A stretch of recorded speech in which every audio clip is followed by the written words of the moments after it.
It's Wednesday, August 3rd, and my name is Bill McCamley. I'm a state representative from Las Cruces and Mesilla here in New Mexico with your legislative update for the day.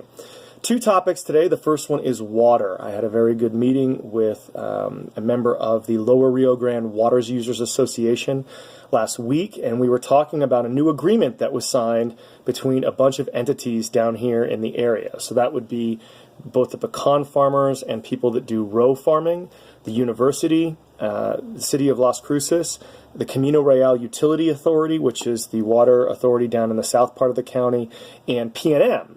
And PNM is the power company up from Albuquerque, but has a has a power plant down here. And all of them use water. And what did they come up with? They came up with an agreement that emphasizes a couple of things. First off, they want to make sure that as we use water into the future, that it's sustainable, adaptable, and resolute in terms of the groundwater that we use. And this is really important, that all these water users understand that we want a sustainable system of water management going forward. For so long here in the West, it's been pump, pump, pump all the groundwater away and use it whenever you can and not be strategic in how we move forward and utilize efficiency. So what did they agree to? They agreed to a framework that says, hey, we recognize that if we pump all the water out of the aquifer, which are these underground places that we store water, the soil can compact and we can't store it there anymore. So we want to basically set parameters on what's the lowest that the water can be in the aquifers. And if it's also very low in Elephant Butte Reservoir, which is where we basically get the water that comes down the river and recharges the aquifer, then we've got to set limits on how much we can pump. And all of these organizations are going to come together and figure out a way to use these values moving forward, which I think is a very good thing.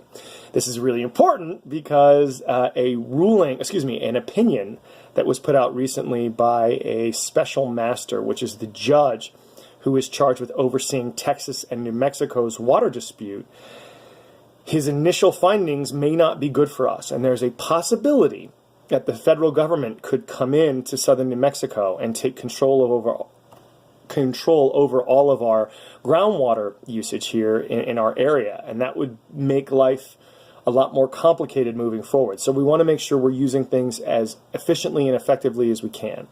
The second thing I want to talk to you about is the lottery.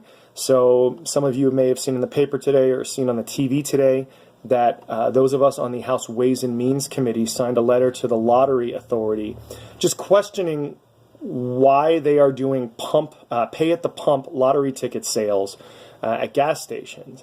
And it's not saying, well, for me anyway, it's not saying that this is good or bad, but that never got brought up at the legislature. And there are certain reasons we should be discussing this, right? So if I'm a kid, I'm 16 years old, and I have my parents' debit card, can I go in and buy lottery tickets? Well, yes, you can. And there's not a lot of accountability there saying, okay, we don't have to ask for an ID. There also should be public input on this. How do people feel about this? Are there issues moving forward? And there's a much bigger picture, which is because no one wants to raise taxes, we've been relying more and more on things like gambling and the lottery to fund state programs, and in the case of the lottery, it's the Lottery Scholarship, which is a good program, but we need to have these discussions, and I think moving forward, the public has a right to have a say in how this moves forward. That's why we are democracy. I don't know whether I support this or not, but I do have concerns that the decision was made without our input. I mean, that's kind of our job. Last thing I want to say today is we seem to be in this very partisan political environment.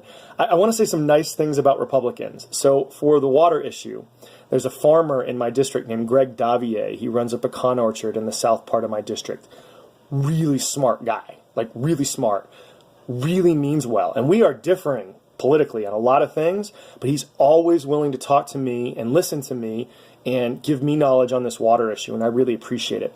The chairman of the House Ways and Means Committee, this guy named Jason Harper, once again, we are diametrically opposed on a lot of issues, but he's very intelligent. He really means well, and I'm going to try to work with him in areas where I can moving forward. There's also another guy named Jimmy Hall, who's an old cowboy up in Albuquerque, who's going to work with me on a bill to restructure the way universities have their administration throughout the state. And I just want to let people know, hey, look, things are happening where Democrats and Republicans are getting together and saying, hey, we're going to disagree on some issues, but we're going to agree on these other ones.